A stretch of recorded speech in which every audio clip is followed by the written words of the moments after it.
Well, Colorado Farm Bureau volunteer leaders convene in Washington this week for their legislative affairs trip, focusing on current challenges facing ag across the state. And joining us now is Nikki Weathers with the Colorado Farm Bureau. Nikki, thanks for taking the time to chat with us during what I know is a very busy week. First of all, tell us just a little bit about your family's farm, if you would. Good morning. Thanks for having us. So I live in northeastern Colorado. The town is Yuma. We're on the Kansas-Nebraska border. My husband Nathan and I have two small kids. We've got Ty, who's 7. We brought him to Washington, D.C. for his 8th birthday present. And then we've got a 5-year-old daughter, Tinley. We farm corn and popcorn, a little bit of soybeans, some hay, and we've got a commercial Angus cow-calf operation. So what issues do you and your husband face as young farmers? So one of the biggest things that we face right now as being young farmers and ranchers is prices and being able to keep up with the regulations and the price that we have to pay. We brought into our cow-calf operation a couple years ago when prices were the highest that they've been in history.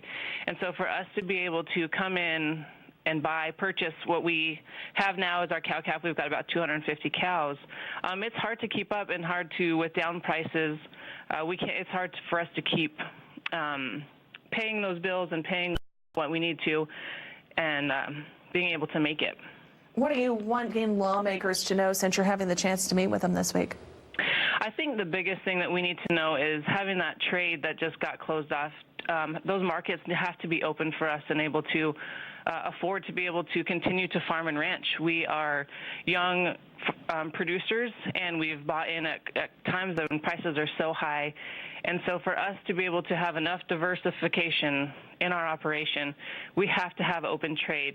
Part of the farm bill that happened right now is with the soybean market. We're harvesting soybeans this coming week, and so we will have to be partakers of that USDA program because we can't make it without having that open trade. Nikki, what do you hope to gain from this week's experience?